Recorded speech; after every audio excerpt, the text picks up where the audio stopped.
Magandang umaga ng Biyernes sa inyo, Sir Alan at Jarina.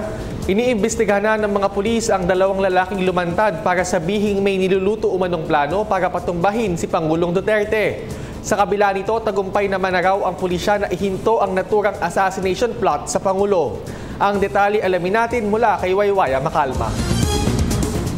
Sabi po sa akin, sabi po ng boss ko, may order daw po yung number 1 niya na customer na mga lower end parts.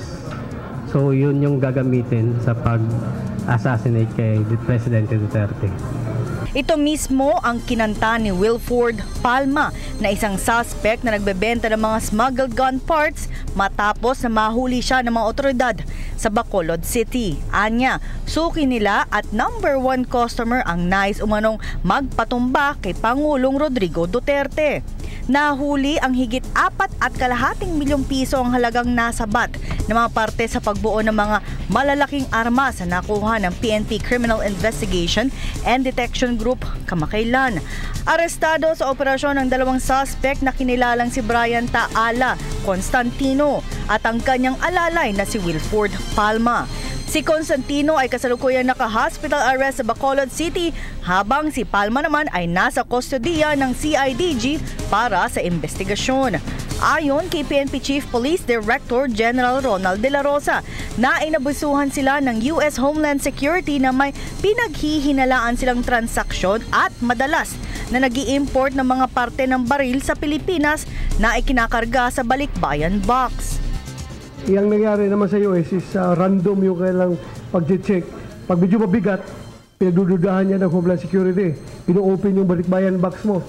Pag open nga yan, i-inspection nila. Pagkatapos, i-repack rin nila uli. Tapos lagyan lang ng note na na-open ito ng Homeland Security. So, makapasok pa rin. Pero ito nga, kaya nga na-discover siguro dahil pinak uli, then pinasa information sa atin, dito na hinuli. Ang modus ng grupo ay kapag dumating sa bansa ang smuggled items ay sa kanila ibebenta sa kanilang website na www.pinoy1911.com or Pinoy Pistol Forum gamit naman ang Facebook. Dagdag ni Palma, higit 10 balikbayan box na ang kanilang na-order simula na magbenta sila sa bansa.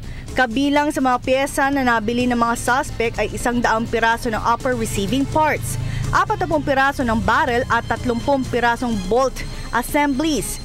Dahil dito, iniimbestigahan na ng CIDG ang revelasyon ni Palma upang matukoy kung sino ang nasa likod nito. Binigyan na rin nila ng sapat na seguridad si Palma para matiyak ang kanyang kaligtasan habang siya ay nasa kustodiya ng CIDG. Nanawagan naman si De La Rosa sa mga lehitimong gun owners at dealers na nakabili ng pyesa mula sa grupo na makipag-ugnayan sa pulis upang makatulong sa isinasagawang investigasyon ng CIDG. Para sa PTV News, ako si Waywaya Macalma. Ako po si Cathy San Gabriel. Subscribe na sa PTV YouTube channel. I-click lang po ang subscribe button.